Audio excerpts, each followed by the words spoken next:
Ça va. Et voilà, à toi, Karine. Super, bien, merci beaucoup, Julie. Donc, bienvenue à ce webinaire concernant l'ARQAP et les avantages et nouvelles mesures pour les employeurs en collaboration avec le CGAP. Donc, je me présente, Karine Gilles-Blaquière, chargée de projet en conciliation famille-travail chez Concilivie.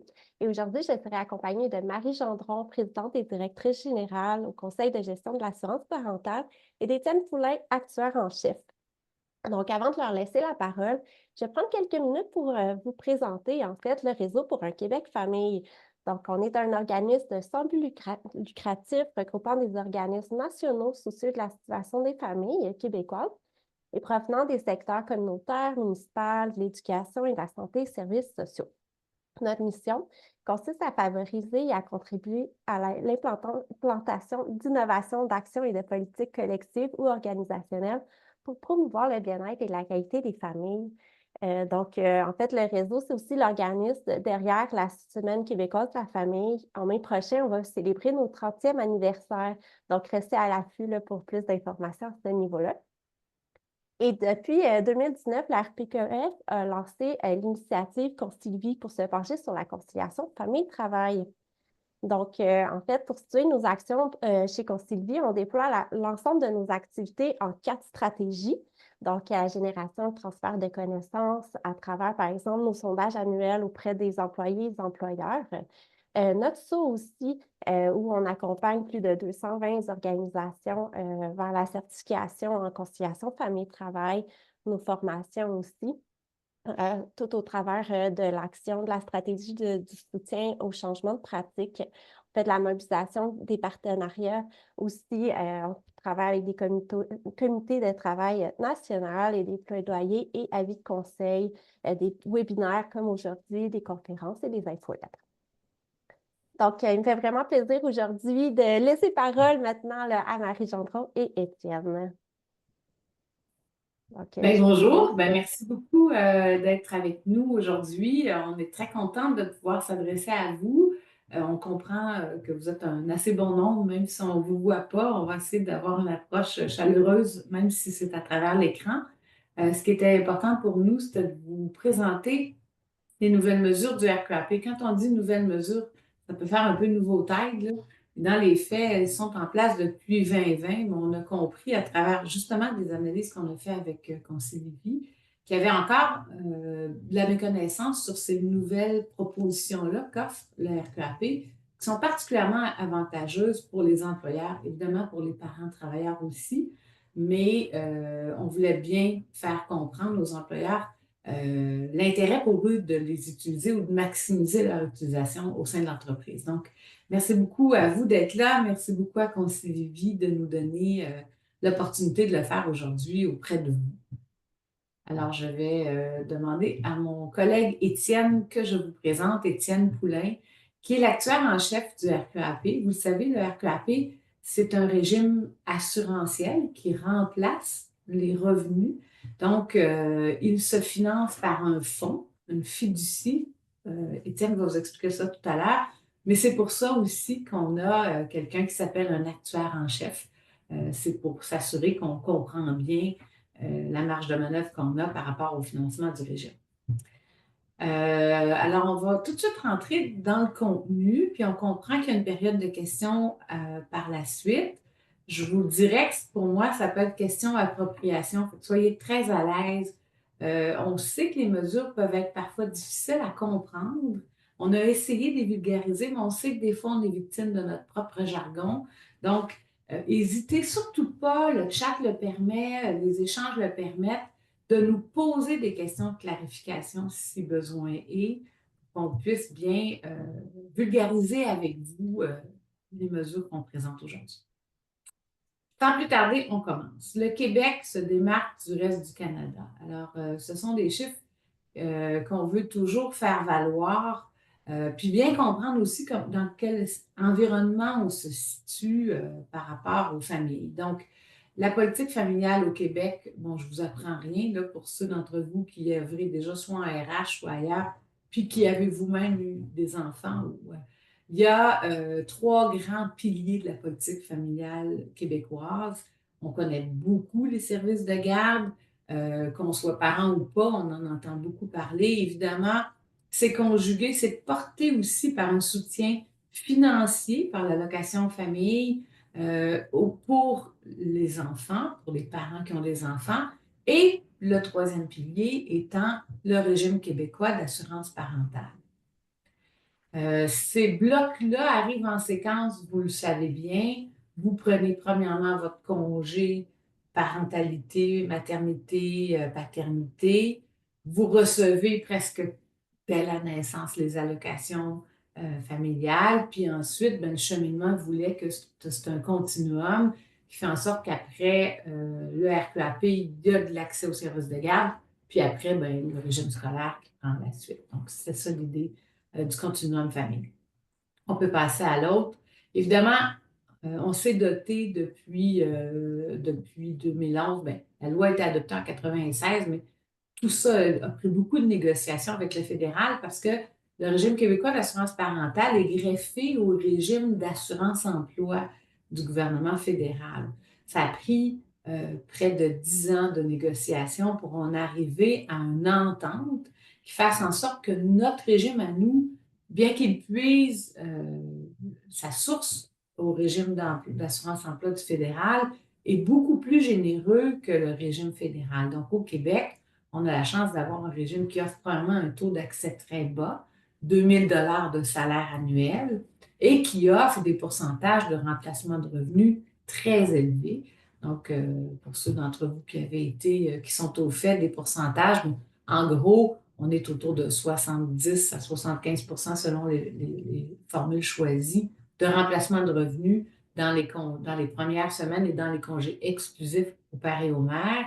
Et après ça, on bascule à un pourcentage de 55 % de remplacement de revenus, ce qui est beaucoup plus généreux que le régime fédéral. Donc, ça crée probablement l'engouement que l'on connaît et les conséquences dont la prochaine diapo vous fait part. Bien, ça fait en sorte que le Québec se démarque par la participation des pères, entre autres, aux congés parentaux. Et vous qui œuvrez ou qui êtes sensible à la conciliation famille-travail, vous allez nous entendre le répéter souvent, là. Et la littérature le dit, plus les pères sont présents dès la naissance, plus les effets sont marqués, bien sûr, sur le développement des enfants, mais aussi sur le taux de participation des femmes au marché du travail. Donc, cette démonstration-là, elle tire son origine dans ces premières statistiques-là. Dès le départ, en 2005, quand la négociation et la loi étaient adoptées, on avait encore déjà une situation un peu plus favorable de participation des pères au Québec qu'au Canada. Par contre, dès la mise en place du régime, on voit que l'écart se creuse et cet écart-là se maintient encore. On est à 73 % des pères qui prennent un congé parental versus 31 % dans le reste du Canada. Je faisais une petite parenthèse anecdotique. Je faisais une conférence cet été avec Pauline Marois, qui est la première ministre, qui était ministre de la Famille et de l'Éducation lorsque la loi de la famille a été mise en place. Et les gens lui demandaient pourquoi cet écart. Puis elle nous disait qu'il y avait déjà un ADN du père québécois par rapport à sa participation, son implication. Mais là, on voit qu'il y a aussi, au-delà de l'ADN, des politiques publiques comme la nôtre qui favorisent ça. Et ça commence dans les premières années de vie.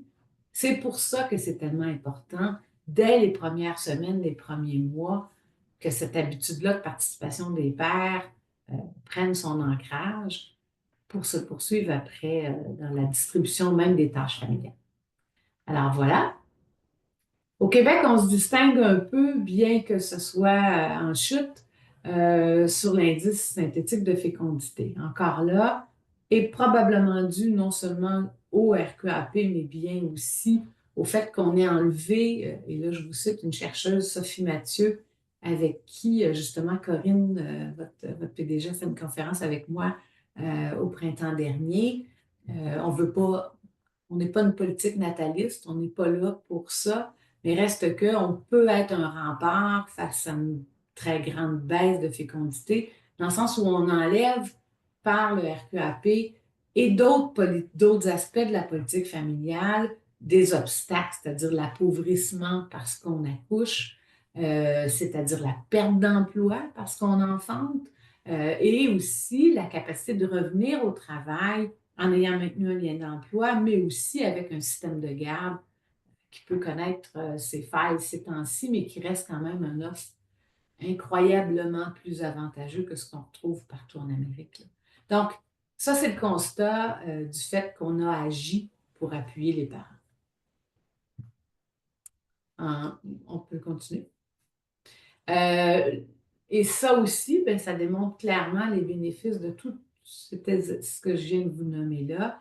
On voit bien la ligne là, à partir du moment où le RQAP entre en place, les courbes s'accentuent.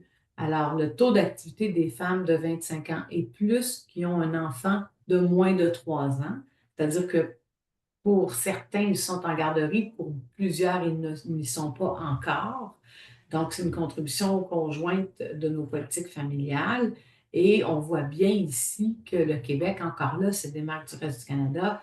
Et c'est ce qui fait aussi que, si on regarde la crise de 2008, là, vous êtes peut-être certains peut-être pas encore assez vieux pour s'en rappeler, mais il y a eu différents chocs économiques et il a été démontré que c'est le taux d'activité des femmes et celles qui ont des enfants aussi, qui ont aussi protégé le Québec parfois de soubresauts économiques qui ont été plus marqués dans le reste du Canada que pour nous.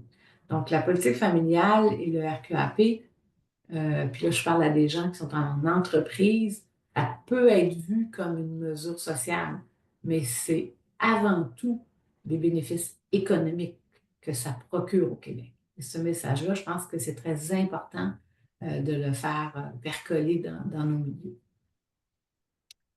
Donc, pour les impacts économiques positifs du RKP, bien évidemment, on ne se concentre pas juste sur les statistiques de StatCan. Nous, on trouve qu'on a l'obligation de démontrer l'efficacité de nos mesures. C'est pour ça aussi qu'on se joint à vous, à Concilivy, pour faire des sondages employeurs-travailleurs dont tout à l'heure Karine parlait. C'est très important, cette connaissance-là, avant d'être capable de transmettre la bonne nouvelle, il faut qu'elle soit appuyée, selon nous, sur des mesures et des données concrètes. Donc, vous allez le voir citer des études et des études qu'on a fait avec Concilivy, d'autres qu'on a fait par nous-mêmes. Celle-là est vraiment tellement fraîche. On est encore, l'encre est encore humide. Donc, on voit que clairement, pour les mères, ce qu'on constate, c'est qu'il y a une probabilité de déclarer des revenus d'emploi. Ça veut dire que les mères, quand elles s'absentent pour accoucher, nous disent dans l'année qu'elles ont accouché qu'elles reviendront au travail, qu'elles vont déclarer des revenus d'emploi. Donc, c'est une très bonne nouvelle. On a ancré le fait que, et ça peut paraître évident pour vous maintenant, mais ce n'est pas toujours le cas et ça demeure toujours une source d'inquiétude pour une femme qui quitte son marché du travail. Retrouvera-t-elle sa job? Retrouvera-t-elle la même job? Donc, quand on pense aux bénéfices du RQAP, c'est une assurance que les femmes ont acquise, de revenir et de pouvoir ultérieurement déclarer des revenus d'emploi. Évidemment, on pense à beaucoup de bénéfices, mais quand on arrête de travailler, on pense peut-être pas à long terme, mais c'est super important pour la sécurité financière des femmes de ne pas avoir trop de ce qu'on appelle peut-être de la pénalité au fait d'avoir accouché. Et donc, c'est une politique qui limite, si on peut appeler ça, cette pénalité-là, même si c'est tellement une belle nouvelle et un beau moment de vie, reste que, économiquement, il faut limiter l'appauvrissement des femmes. Donc, on a constaté aussi avec l'étude qu'on vient de commanditer auprès d'économistes que ça a aussi des effets positifs sur la probabilité d'épargner pour la retraite. Donc, si pendant que je ne suis pas au travail, je m'appauvris moins, il me reste quand même un peu plus de marge pour être capable aussi penser à l'avenir. Pour les familles, ben, ça protège les revenus qui autrement seraient beaucoup plus faibles. Donc, depuis l'avenue du RQAP, on constate une hausse des revenus de 5 555 $. et des dépenses de consommation de 2 745. Donc, on voit que c'est la réponse à l'anti-appauvrissement. La consommation demeure. Bon, évidemment, elle se déplace. On offre un remplacement de revenus et on peut tous se rassurer, c'est utilisé à bon escient. C'est-à-dire que les dépenses qui sont coupées quand on devient parent, puis ceux qui le sont le savent très bien, c'est qu'il y a moins d'alcool, il y a moins de party, il y a moins de sorties. Donc, ces dépenses-là se concentrent au bien-être des enfants et de la famille. C'est aussi une augmentation qui est d'à peu près 300 de dépenses pour les assurances et la retraite. Donc, la réponse à la retraite, elle est là, ce qui est une excellente nouvelle parce que ça confirme qu'il y a une projection dans le temps des bénéfices qui sont versés sous l'assurance parentale. Pour l'économie québécoise, ben, on le dit, c'est un maintien de l'activité des femmes, des mères sur le marché du travail. Et puis, ben, on revient aux dépenses de consommation, là. Ça fait en sorte aussi, c'est un stimuli économique parce que cette mesure-là protège aussi la capacité de consommation des parents. Étienne, merci. Tout ça fait en sorte que ça nous laisse dans une position grandement avantagée au Québec par rapport au reste du monde. Là, je ne vous parle même pas du Canada. Une fois qu'on a réglé ça, on se comprend. Puis là, je ne fais pas d'allusion ici aux États-Unis trop ces temps-ci. Mais quand on se compare pas au sud, on se compare au nord. On voit qu'on a fait faire, nous, par le RQAP, le CGAP, on a refait faire un classement qui avait été produit par l'UNICEF. On a pris contact avec les chercheurs pour leur demander si le Québec était un pays, si vous nous considériez comme un État, où est-ce qu'on se rangerait dans la grande famille des politiques pour les familles? Eh bien, le résultat, il est là, on est 4e au monde. Et bien là, on peut se comparer à des plus petits États. Je rappelle toujours avec le sourire qu'en Islande, l'Islande est quand même plus petit en nombre que la ville de Laval. Donc, quand on se compare, on se console. On est quand même un État équivalent à la Suède. Donc, en termes de nombre, en termes de revenus, PIB, tout ça. Mais c'est là qu'on se situe. Que ce soit en termes de congés, quand vous voyez la colonne livre, là, ça, c'est les congés parentaux. Quand on est au rang 17, je vous dis tout de suite d'être prudent parce qu'on a amélioré la loi et les améliorations qu'on a faites à la loi ne sont pas dans cette compilation-là. Ce qui nous mettrait probablement encore là, dans les tout premiers. L'accès, excusez, que ce soit au service de garde ou la capacité d'avoir un revenu avec le régime d'assurance parentale, l'accès. On devait faire ça avant de vous parler, mais on ne sait pas quand est-ce que ça nous frappe. Donc, l'accès tant à des revenus par l'assurance parentale qu'au service de garde, très avantageux. La qualité, bien qu'elle soit critiquée, parfois est quand même au rendez-vous. Et l'affordabilité, le fait que ce soit peu coûteux d'avoir accès au service de garde. Et aussi fait partie de ce bilan.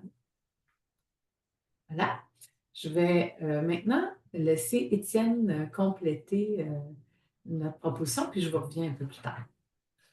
Merci Marie. Donc, je vais prendre le relais là, pour qu'on regarde ensemble là, un peu le fonctionnement du RQAP. Donc, vraiment, là, encore un bref survol, là, mais quand même, je pense que des éléments, Marie en a abordé déjà plusieurs, mais il y a des éléments quand même là, que je pense qu'ils sont importants de se rappeler aujourd'hui ensemble. Donc, le régime québécois d'assurance parentale, c'est avant tout un régime d'assurance qui offre un remplacement de revenus de travail suite à l'arrivée d'un enfant. Il est exclusivement financé par des cotisations des travailleurs et des employeurs qui sont versés au fonds d'assurance parentale. Et donc, le fonds d'assurance parentale, c'est un fonds fiduciaire. Donc, l'argent qui est versé au fonds, elle sert exclusivement au versement et au paiement là, des prestations. Donc, ça, c'est important aussi de bien comprendre. Au niveau de la gouvernance, donc, elle est fondée sur un partenariat gouvernement, employeur et travailleurs. Cette gouvernance-là, ce partenariat-là se concrétise par un conseil d'administration qui est formé de membres qui sont nommés par le gouvernement, mais après consultation du milieu des travailleurs et des employeurs. À la même page, dans le bas de la page, on présente également une brève ligne du temps là, du RQAP. Donc, c'est un régime quand même qui est assez jeune là, pour un régime public. Il a quand même eu la maturité, là, donc il y a un petit peu plus que 18 ans, donc quand même intéressant. Il a été créé en 2006. En 2020, il a fait l'objet vraiment de bonifications importantes à différents niveaux. Donc, on va regarder là, quelques-unes des nouvelles mesures là, ensemble plus tard dans la présentation.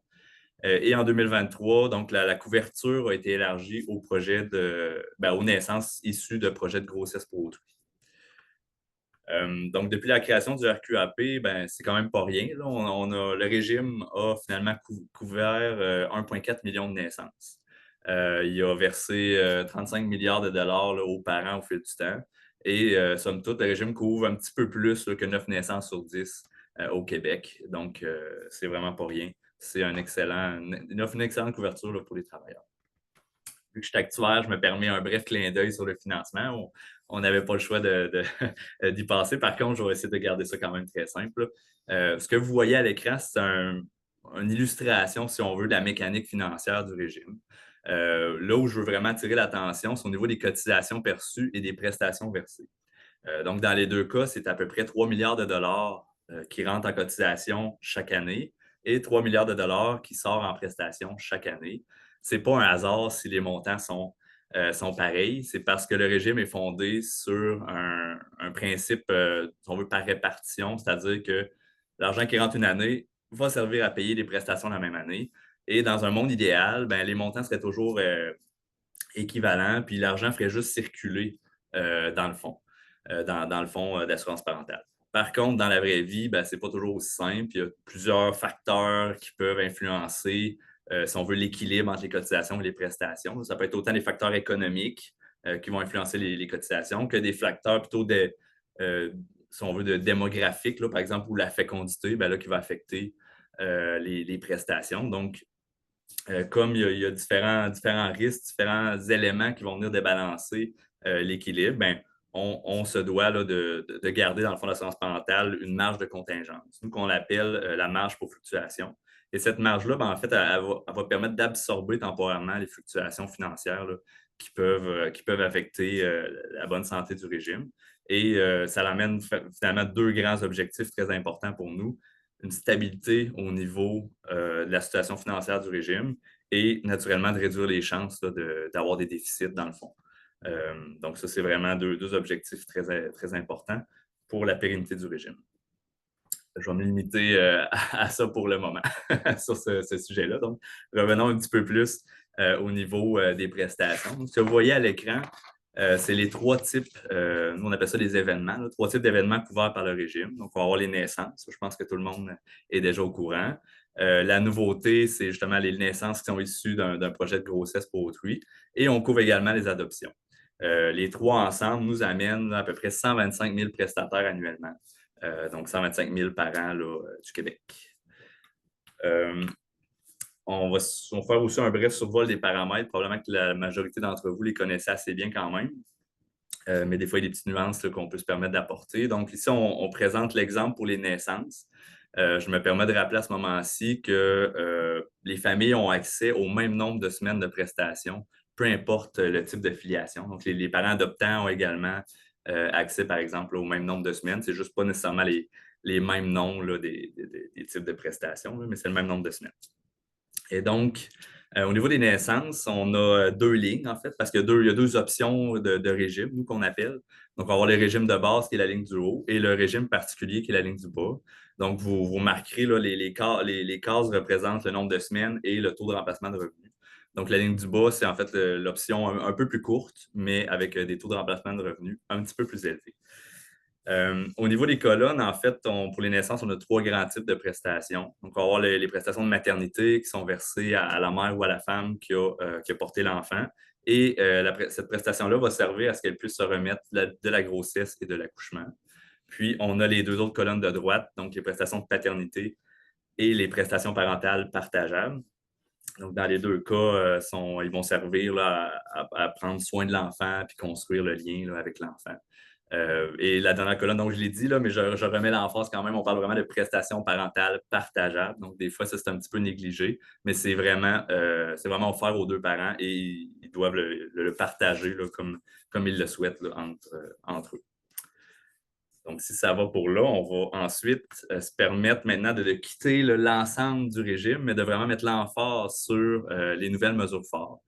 Donc, vous comprenez qu'il y en avait quand même plusieurs, il va falloir se limiter, mais on va regarder ça ensemble pour dans la prochaine section. Donc, en fait, les améliorations du régime là, qui ont eu lieu dans les dernières années étaient basées sur 4 grands objectifs. Le premier, c'était d'encourager un plus grand partage des prestations parentales entre les parents. Et ça, souvent, ça se traduit par une plus grande implication des pères. Donc, Marine a fait allusion, on est un des 3 piliers de la politique familiale. On est le premier pilier qui a la chance d'interagir auprès des parents. Donc, naturellement, on voulait utiliser cette opportunité-là pour amener des meilleurs comportements, là, si on veut, au niveau d'un partage plus égalitaire là, entre les parents. Ensuite, au niveau des objectifs, donc on voulait aussi améliorer la flexibilité du RQAP pour avoir pour faciliter la conciliation famille-travail. Et ça, c'est bien sûr au bénéfice autant des employés que des employeurs. Donc, on a eu vraiment une augmentation de la flexibilité. On va avoir des mesures en lien avec ça là, plus tard dans la présentation. On voulait également renforcer la sécurité financière des familles et finalement adapter le RQAP à des situations plus spécifiques, plus particulières qui sont vécues par certains parents. On pense par exemple aux parents jumeaux ou aux parents seuls. Donc, il peut y avoir là, sous certaines conditions là, des prestations spécifiques pour eux. Donc, comme je le disais, il faut se limiter. On va se limiter aujourd'hui à trois mesures fortes. Donc, on a le nouvel incitatif au partage, où on vient acheter des semaines additionnelles là, lorsqu'il y a un partage plus égalitaire là, des prestations parentales. On a aussi la prolongation de la période de prestation, donc, qui passe de 12 à 18 mois. Et on a également augmenté la flexibilité pour les revenus de travail en cours de prestation. Donc là, je les ai passés quand même vite, mais dans les prochaines pages, on va prendre le temps de bien les comprendre. Puis, on s'est permis de présenter une petite statistique là, pour chacune des mesures. Donc, commençons par le premier, qui est l'incitatif au partage. Donc, on a voulu l'illustrer aujourd'hui pour s'assurer finalement que tout le monde comprenne bien. Là, dans les cercles, on voit en gros, c'est l'exemple pour le régime de base, puis en plus petit, c'est pour le régime particulier. Donc, les deux régimes ont le même, on doit une équivalence, un incitatif équivalent. Donc, au niveau du régime de base, on parle de lorsque chaque parent, en fait, prend au moins 8 semaines de prestations parentales partageables. Bon, on vient ajouter un bonus de 4 semaines de prestations. Le 4 semaines est partageable ensuite entre les parents comme ils le souhaitent, là, au même titre que le reste des prestations parentales partageables. Et dans le fond, cette mesure, elle vise à encourager et soutenir les parents qui souhaitent tendre vers un partage plus égalitaire, mais elle vise aussi à susciter la discussion à l'intérieur des couples. Et ça, on pense que pour nous, c'est un élément clé là, pour vraiment venir briser le mythe populaire que les prestations parentales sont normalement réservées ou appartiennent à la mère. Donc, ce n'est pas le cas. Ça appartient vraiment aux deux parents. Puis, je pense que les deux parents ensemble là, sont vraiment les mieux placés pour avoir la stratégie là, la plus adéquate. Ouais. Étienne, je me permets d'insister là-dessus, puis c'est une des raisons pourquoi on vous parle aussi aujourd'hui, c'est qu'on a passé un peu vite, mais dans les faits, le régime existe depuis un bon nombre d'années. Quand on a regardé les statistiques de comportement, on s'est rendu compte que c'est vraiment beaucoup les femmes qui prennent les congés à un pourcentage un peu incroyablement élevé, là. Donc, on le sait, là, on l'entend encore. Ça s'appelle un congé de maternité. Même moi, je dis où est-ce que je travaille, puis ça s'appelle le CGAP. Des fois, je suis obligée de dire oui, tu sais, congé de maternité, alors que c'est pas ça que je veux faire parce que l'idée, c'est un congé de parentalité. Et il y a une grande part de ces semaines-là qui sont partageables. Au-delà des 5 semaines exclusives au père, quand on bascule dans les semaines qui sont partageables, bien là, ça pourrait être 50-50. On se comprend qu'on n'est pas rendu là en termes de société, mais la clé d'une égalité supplémentaire, d'un partage, d'une implication économique aussi des femmes, elle réside là.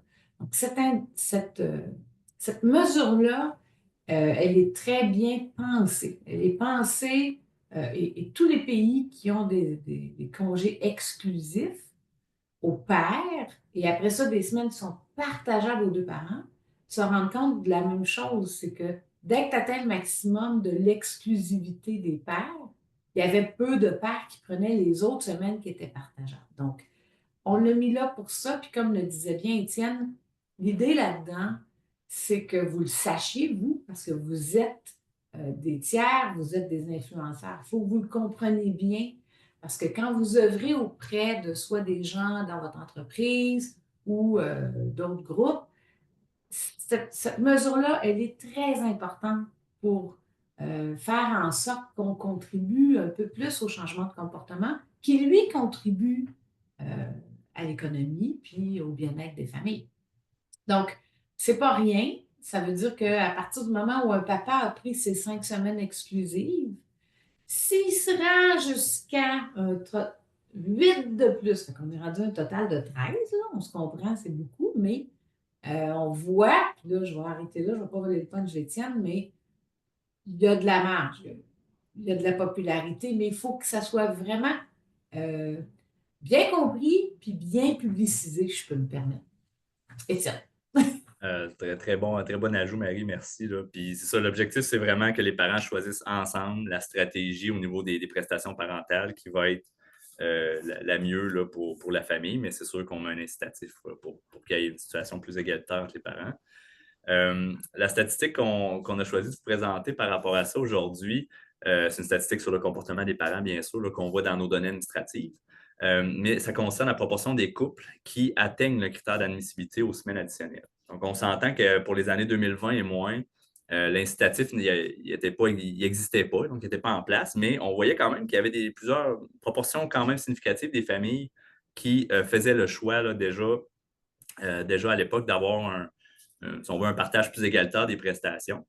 Donc, qui respectait les critères d'admissibilité du nouvel incitatif. Donc, la proportion tournait autour de 7-8 historiquement.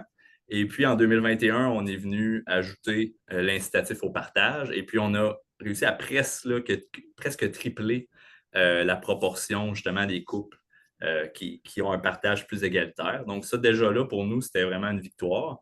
Et ce qui est encore plus intéressant, c'est lorsqu'on regarde les chiffres les plus récents, donc l'année 2022, on voit que la tendance continue à monter. Et puis ça, c'était vraiment ce qu'on espérait. On comprend, on s'en attendait un petit peu entre guillemets, mais on l'espérait. Puis ça vient, on pense, de l'effet boule de neige. À mesure que les parents voient d'autres familles faire un partage plus égalitaire, ben là, c'est sûr que les gens sont peut-être plus enclins à faire de même parce qu'ils voient les autres faire autant. Donc, c'est un peu un changement de norme sociale. C'est sûr que ça ne se fait pas en une seule année, ce type de changement-là, mais avec du temps, avec des bonnes communications, comme l'a fait allusion Marie, ça ne passe pas nécessairement là, toujours par les mêmes personnes. Il y a vraiment un ensemble de partenaires dont les employeurs sont vraiment là, essentiels.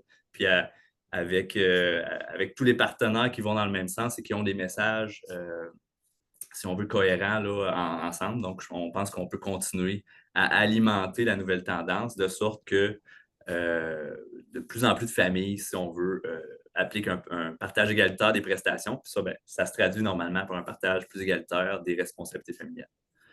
Puis ça, Petite anecdote, Étienne ne s'en vantera pas, mais il fait partie d'à peu près des premiers pères qui ont pu privilégier de cette mesure-là.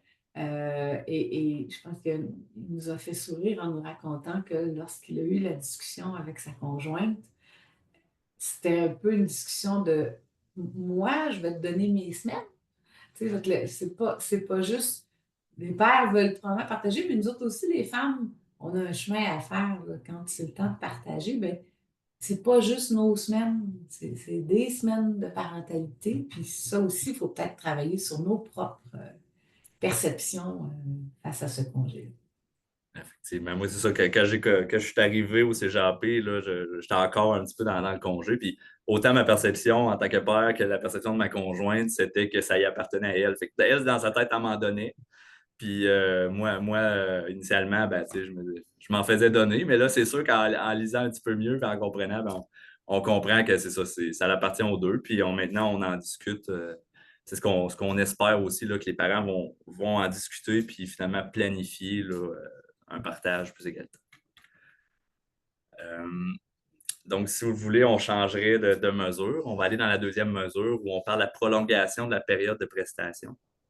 Donc là, c'est important de bien se comprendre. On ne parle pas d'ajouter des semaines de prestation, mais bien d'allonger la période à l'intérieur de laquelle les parents peuvent consommer les semaines de prestation. Donc, avant, au niveau du paternité et du parental, les parents avaient 1 an pour utiliser les semaines de prestation.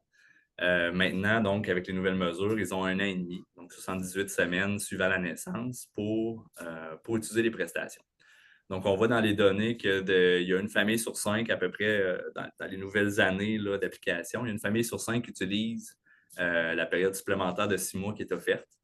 Et puis, cette flexibilité-là facilite le fractionnement du congé parental. Donc, le fractionnement, c'est de séparer, si on veut, le congé parental en plusieurs blocs.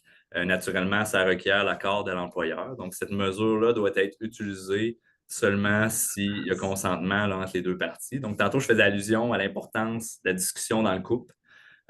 Donc, c'est vraiment pas le même genre de discussion, mais c'est quand même important d'avoir aussi une discussion employé-employeur afin justement de trouver des fois la stratégie qui va être la plus optimale, autant pour les deux. Donc, il y a souvent, généralement, il y a moyen de trouver une situation gagnant-gagnant. Puis la flexibilité additionnelle, justement, ça laisse plus de place pour trouver cette solution. Et comme on dit dans la dernière phrase, dans le fond, ça peut être autant bénéfique pour l'employeur que pour l'employé, puisque l'employé peut revenir travailler pendant une période clé si justement le contexte le permet. Donc, on va aller déjà à la dernière parce que je vois le temps qui file, justement. Dernière mesure de mon côté. Donc, c'est les revenus de travail en cours de prestation. Donc, c'était possible avant, mais la pénalité arrivait quand même assez vite et était quand même assez sévère. Donc, maintenant, on a repoussé, si on veut, la pénalité, de sorte que les parents peuvent combiner une prestation et un revenu de travail afin de maintenir, si on veut, le niveau de revenu global. Donc, prenons l'exemple, c'est assez abstrait, prenons l'exemple plus concret de quelqu'un qui gagne 1 000 $ de revenus de travail par semaine. Donc, il choisit le régime de base. Donc, il va avoir des semaines à 70 % de remplacement de revenus et des semaines à 55 %, donc 700 $ et 550 $. Dans les semaines à 700 $, l'individu peut travailler jusqu'à 300 $ de revenus. Puis, dans les semaines à 55 %, donc, il va pouvoir travailler jusqu'à 450 $ de revenus de travail. Donc, ça, c'est vraiment intéressant. Ça laisse place à du travail en temps partiel. Ça laisse aussi place à un retour progressif parce qu'il est particulièrement intéressant, c'est dans l'exemple, on le voit bien, comme les semaines à 55 qui arrivent souvent à la fin du congé, ça fait en sorte que l'individu peut, le parent, que ce soit une mère ou un père, peut graduellement retourner travailler et augmenter son temps de travail naturellement si le contexte et l'employeur le permet. Mais c'est des choses qui sont possibles maintenant au RQAP. Au niveau des revenus de travail en cours de prestation, donc la statistique qu'on a choisi de vous présenter aujourd'hui concerne la proportion des prestataires qui maintiennent une pleine prestation parmi tous ceux qui travaillent en cours de prestation. Et puis, on voit donc à peu près un travailleur prestataire sur 5 conserver la pleine prestation, alors que maintenant, avec les nouvelles mesures, la proportion a monté à 1 sur 2. Donc, ça, c'est vraiment intéressant au niveau de la sécurité financière des familles. Dernière statistique pour moi aujourd'hui, donc ça fait un peu un wrap-up de toutes les mesures, y compris celles qu'on n'a pas eu le temps d'aborder ensemble aujourd'hui. Donc, on vous présente ici le nombre moyen de semaines qui est utilisé par les parents. Donc, on l'a séparé mère en haut, père en bas.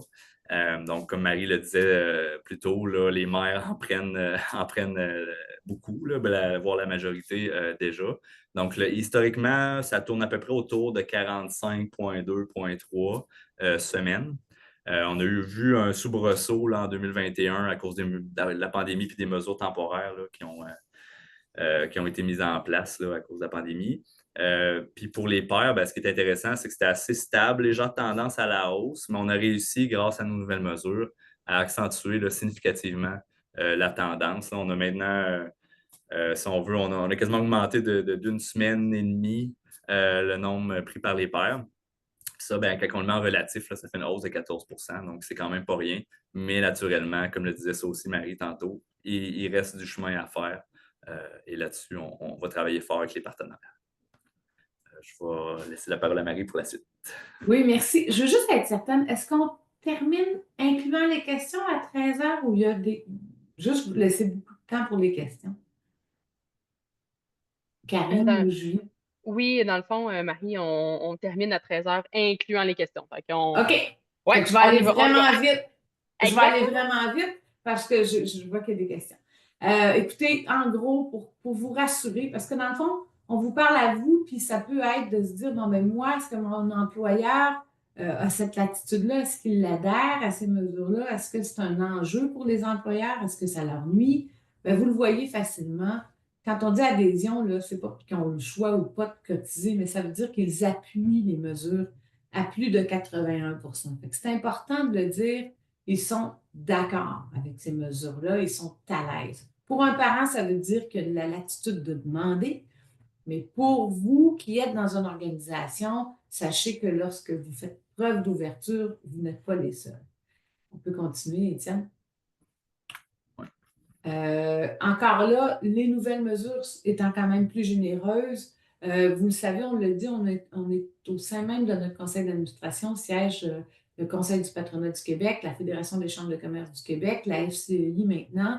Donc, il y a beaucoup de choses qu'on négocie, puis ça s'est démontré par l'adhésion encore là, que ce soit le partage des semaines, que ce soit la période allongée. Tout le monde comprend bien comme employeur que si moi je pars et que je conviens que je vais revenir dans une période de rush 4 mois plus tard pour reprendre un peu plus tard dans ma période de 18 mois, ben, c'est avantageux pour la productivité. Évidemment, la même chose pour les revenus de travail. Ça veut dire que si je suis dans un rush, je peux peut-être voir avec une de mes employés ou un de mes employés s'il y a une marge pour faire un peu de temps à l'intérieur de ses prestations. Et pour le travailleur, ben, ça améliore ses revenus. La probabilité des marges, j'en ai parlé tantôt, donc je ne reviendrai pas là-dessus. Ça démontre clairement que les mères reviennent au travail beaucoup plus rapidement et c'est en hausse au Québec que dans le reste du Canada, fait que c'est une marge importante. Donc, sans plus tarder, je pense qu'on va vous remercier de nous avoir écoutés. À la fin, on a nos coordonnées et je sais que Julie vous fera suivre un courriel. Ce qui est important de savoir là présentement, c'est que si on a des questions, Julie et Karine, vous me le dites. On va peut-être plutôt passer aux questions pour s'assurer qu'on peut offrir les éclaircissements qui nous sont demandés. Avant, je vais compléter avec le chapeau Concilvie, si je peux dire. En fait, on a sorti, je vais partager mon écran. Donc, en fait, on a répertorié les mesures coup de cœur de l'équipe. Donc, c'est toutes des mesures qui ont été implantées là, chez nos détenteurs Concilvie et qui peuvent être appliquées là, dans vos organisations, bien évidemment, selon la réalité là, de l'organisation. Donc, au niveau de l'aménagement du temps et du lieu de travail, donc le départ progressif, voir est-ce qu'on peut réduire le temps de travail, est-ce qu'on peut réduire même la charge de travail ou même aller vers... est-ce que c'est possible d'ajouter du télétravail aussi? Donc, de permettre à la future maman de diminuer son temps de déplacement. Au niveau des congés pour responsabilité familiale, donc ajouter des congés supplémentaires pour le suivi de grossesse, puis permettre même au père, en fait aux deux parents là, de pouvoir être disponibles pour ces suivis de grossesse et d'ajouter des congés supplémentaires pour le congé parental. Là, on le sait bien, congé parental, arriver à la garderie est égal beaucoup de virus, donc pourquoi pas alléger la source de stress au niveau des absences reliées au virus de la garderie et d'offrir en fait la flexibilité pour le choix des vacances en lien avec le calendrier des services de garde.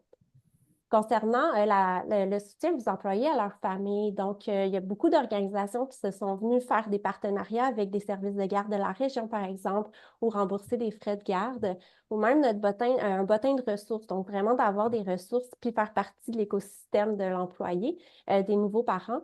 Et en fait, sur notre site Internet, là, on a un bottin de ressources aussi là, qui peut être disponible pour vos employés.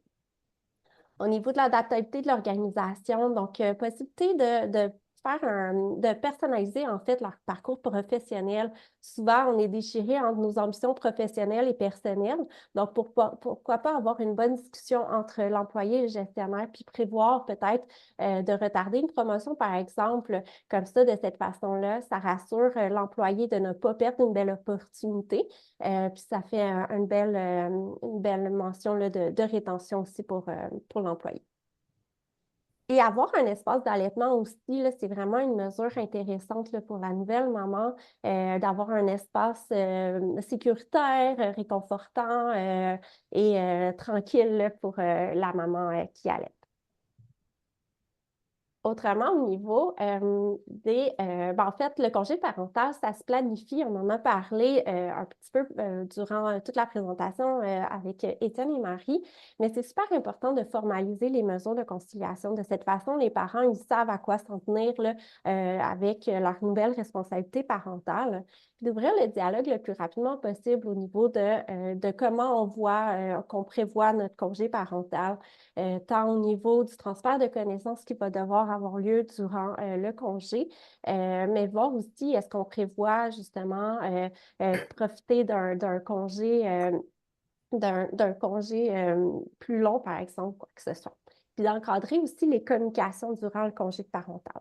Puis je m'explique, là, puis je pense que ça fait un pouce aussi avec ce que Étienne disait par rapport aux prestations qu'on peut avoir durant le travail, durant le congé, je veux dire.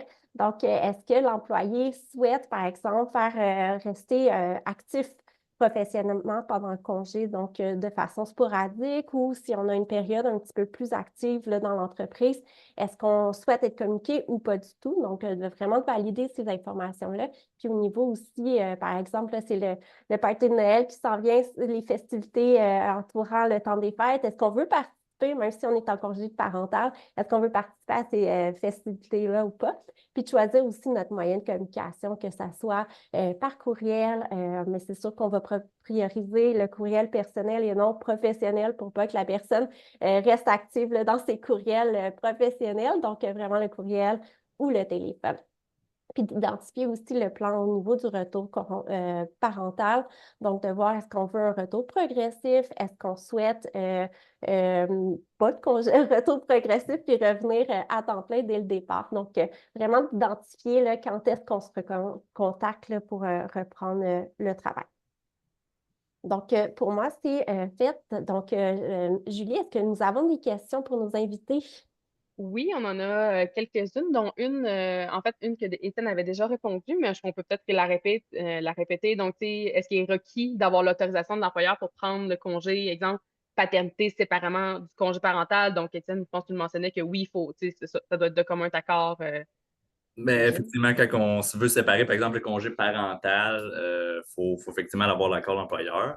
Pour la technicalité de séparer le paternité et le parental, là, je suis moins sûr. Je pensais qu'il y avait moyen de le faire sans l'accord de l'employeur, là, mais je pourrais valider de mon côté. De toute façon, c'est toujours une bonne pratique, là. Vous le voyez, plus l'employeur est ouvert, une leçon, il n'y a plus c'est très rare. On a une nouvelle étude là, qui nous montre à quel point les employeurs sont ouverts aux mesures, ça va de soi, ça fait partie de notre société. C'est juste une bonne façon de faire aussi, là, que ce soit un accord, il y a des degrés, là. Vous vous renseignerez auprès des gens des RH, mais en même temps, c'est toujours une bonne pratique de se demander, d'avoir cette conversation-là avec notre employeur. Puis, il y avait une autre question. Est-ce qu'il y a un ordre prescrit pour prendre les semaines de congé? Par exemple, est-ce qu'il faut d'abord prendre le congé de paternité, puis ensuite prendre le congé parental? C'est une bonne question. Je peux peut-être la prendre, Marie, celle-là, parce que moi-même, j'ai appliqué l'ordre inverse, là. Tu sais, il n'y a pas vraiment d'ordre là, au niveau des congés. C'est sûr que la maternité, il y a une période différente là, pour le prendre que les autres. Mais au niveau par exemple, inverser le parental et le paternité, là, ça peut se faire quand même très bien. Puis l'objectif de ça serait de vouloir débloquer les semaines additionnelles, les semaines bonus plus rapidement. Moi, dans mon cas, je prends mon cas en exemple, c'est ce que j'avais fait. Donc, j'avais pris 8 semaines parentales, On a débloqué le bonus, puis après ça, le paternité puis les semaines bonus ont été utilisées d'une certaine façon, là. Mais l'objectif, finalement, des nouvelles mesures, c'est d'amener beaucoup de flexibilité. Puis la flexibilité, ça vient avec justement des discussions, des planifications, mais ça peut vraiment être bénéfique là, pour tout le monde là, à ce niveau-là. Là, évidemment, on parle du régime de base, on parle du régime public RQAP. Il y a des mesures complémentaires de votre employeur, c'est certain, dans plusieurs cas. Mais dans ce cas-ci, si vous n'avez pas de mesures complémentaires de l'employeur, faites les calculs, ça peut être aussi très avantageux d'inverser parce que le remplacement de revenus des premières semaines de parental, c'est quand même un pourcentage plus élevé, à près de 70 %. Donc, ça limite vraiment la perte de revenus. C'est un bon calcul de le faire comme ça. Merci Marie pour cet ajout. Puis j'aurais une autre question. Ici, dans le fond, c'est au niveau de la flexibilité. Est-ce que le choix de la stratégie de partage se fait avant le début des prestations ou ça peut changer en cours de route? Donc, c'est au niveau ça, de la flexibilité des choix de stratégie, là. Ça peut très bien changer en cours de route. C'est sûr qu'il faut, justement, des fois, on comprend que la vie évolue. Donc, tant qu'ils ne sont pas utilisés, là, ils peuvent être modulés. Les parents peuvent les moduler comme ils le souhaitent, là, justement dans le respect là, comme des contraintes avec l'employeur et dans le respect de la période là, d'un an et demi. Là. Mais oui, c'est sûr que comme les plans changent, les prestations peuvent changer aussi. Oui, il y a une chose on l'appelle même irréversible, là, c'est-à-dire, ça se comprend bien, c'est que si vous avez choisi le régime long versus le régime court, à ce moment-là, votre pourcentage de revenus est plus élevé. Vous avez moins de semaines couvertes, puis vous avez un plus haut pourcentage, mais vous ne pourriez pas décider après de repasser au régime long. Ça ne marche pas. Ce choix-là de base, par contre, il doit être fait. On vous invite, puis je pense que ça vient dans exactement ce que Karine a dit de meilleure pratique là, de Concilivie. La planification est quand même la clé autant que possible, de part et d'autre, dans le fond, pour vous, votre conjoint ou votre conjointe et votre employeur ou papy puis mamie, moi je suis bien placée pour en parler, qui vont peut-être avoir à combler des semaines des fois. Là. Donc, je vous invite quand même à essayer d'avoir cette conversation-là avec votre conjoint dès le départ. Tout à fait. Donc, je vois pas d'autres questions pour l'instant. On peut attendre un peu, puis n'hésitez pas s'il y en a qui voudraient les poser de vive voix. Vous pouvez utiliser l'outil lever la main, puis je pourrais vous octroyer le micro. Puis, par ça, j'en profite, petite anecdote, moi aussi, justement, dans mon dernier congé parental, justement, mon congé aussi il a pu prendre 8 semaines, comme ça, j'ai eu des 4 semaines bonus, puis on a vraiment apprécié. On se l'était gardé en backup au cas où qu'on ne trouve pas de place en garderie et qu'il puisse rallonger au bout. Finalement, on a eu une place sécurisée à notre service de garde où que nos autres enfants étaient. Donc, on était assez chanceux. Fait que ça nous a permis vraiment d'avoir tout l'été de congé. Nous autres, notre service de garde est fermé 5 semaines durant l'été plus avec le congé scolaire, ça fait en sorte que j'aurais été toute seule avec les enfants une bonne partie. Mais là, ça a permis vraiment de passer du beau temps de qualité en famille comme ça. Puis moi, j'avais déjà ma place en garderie, donc j'ai pu retourner au travail. Dans le fond, ça a fait en sorte que j'ai retourné peut-être un mois plus tôt qu'initialement. Mais vraiment, ça a été en tout cas, une belle mesure, un bel ajout. Puis dans mon précédent congé, j'ai eu le droit aussi à avoir le petit revenu supplémentaire. Fait que j'ai pu donner un coup de main à mon employeur comme ça durant mon congé. Puis j'ai vraiment beaucoup apprécié. Oui, puis ça aide aussi au travail autonome. Il y a une mesure dont on a moins parlé, là, puis volontairement par choix, là, c'est une mesure de comblement de revenus. Donc, il y a aussi le fait qu'il y a des mesures de base, mais il y a une mesure pour les revenus plus faibles et ça bénéficie à certains salariés, mais surtout, on se rencontre beaucoup aux travailleurs autonomes ou aux startups où on majore, on offre un supplément aux prestataires qui sont moins riches. Je suis obligée de faire une parenthèse surplus parce que des fois, c'est l'éléphant dans le salon. On entend parler beaucoup du surplus du CGAP. Étienne vous a bien expliqué que quand on parle de 800 millions, donc je pense que l'article de la presse parlait de 900, c'est pas quelque chose qui arrive dans la réalité. Aujourd'hui, c'est pas ça. Parce que il y a de l'argent qui rentre, il y a de l'argent qui sort. C'est vrai que parfois, on a un encaisse qui est beaucoup plus généreux, mais on doit toujours avoir un gros pourcentage de 20 qu'on se garde pour s'assurer qu'il n'y a pas de fluctuation dans les revenus. On est tenu par la loi de redistribuer ces sommes-là. Si on arrive dans une situation de surplus, dans laquelle nous sommes présentement, pas 800 millions, mais quand même à peu près 200 quelques. On est tenu par la loi de soit bonifier des mesures ou soit baisser les taux de cotisation. C'est une obligation qu'on a. Fait qu'on n'est pas là pour faire des surplus. Puis je vous rassure, on est là pour réinvestir cet argent-là qui vient des entreprises et des travailleurs auprès des prestataires et aussi des cotisants. Ça peut vouloir dire une baisse de revenus de cotisation pour les employeurs comme pour les travailleurs. Merci de la clarification, Marie. C'est toujours intéressant de savoir vraiment qu'est-ce qui se passe avec ces sous-là. Puis justement, ça me fait penser, moi, c'est une curiosité comme ça. Tu sais, on est très bon au Québec avec les améliorations qu'il y a eu dans les dernières années. En plus, vraiment, on est vraiment choyés. Y a-t-il je dirais, c'est quel autre pays sur lequel vous regardez pour dire, ah, ça, c'est vraiment, ils font, votre pays chouchou, en fait, pour regarder les autres mesures ailleurs, pour vous inspirer, c'est lequel? C'est nous. Je suis très humble, mais moi, j'ai joint un réseau international de tous les pays qui offrent des programmes. Et cet été, ils sont venus à Montréal parce que pour eux, on est le pays, l'État vers lequel on doit se tourner. Fait qu'on fait énormément de recherches, on a énormément de données administratives, donc on connaît nos clients. Puis on a une législation assez flexible. Il y a une ouverture dans la société qui nous permet d'aller très loin. Donc, on est les premiers. La mesure incitative, là, tous les autres pays la regardaient parce qu'ils ne savaient pas comment faire bouger leur aiguille. Et quand ils sont venus ici nous écouter cet été, il y avait 150 pays qui étaient là, la Suède, l'Islande, c'est avec eux qu'on jase, là. Ils avaient essayé des choses qui n'avaient pas fonctionné. Ils ne croyaient pas que la nôtre fonctionnerait, puis là, ben, la preuve, vous l'avez vu ce matin. Mais bon, évidemment, une fois que j'ai dit ça, là, sans chauvinisme, on se tourne dans certaines mesures ailleurs. Fait qu'on fait toujours une veille, on est à l'affût de tout ce qui se passe. On fait partie d'un réseau qui s'appelle justement le réseau des pays qui offrent des congés parentaux, puis il y a toute une forme de gens autour de ça qui font de la recherche. Mais on n'a rien à envier, là. Mais parfois, il y a des petites affaires qu'on retrouve au Japon. Il y a des petites affaires qu'on va retrouver selon les mesures. Puis là, ben justement, nous, on est en train de se questionner, est-ce qu'on doit améliorer, modifier, ajuster des choses, puis on fait de la veille stratégique. Mais ce n'est pas nécessairement les leaders, c'est parfois des pays, même des villes, étonnamment, qui ont peut-être des fois des programmes un peu plus précis. Et là, ben, on va essayer de s'en inspirer. Mais on est pas mal bon. Ben oui, absolument. Grâce aux Québécois qui en profitent, je veux dire, on n'a aucun mérite, nous. C'est les employeurs, puis leur ouverture, puis c'est les parents, puis les pères et les mères qui sont tellement avancés dans ça au Québec par rapport à ailleurs. En tout cas, je nous trouve vraiment chanceux ici, effectivement, parce qu'on regarde même, c'est juste ailleurs au reste du Canada, c'est fou.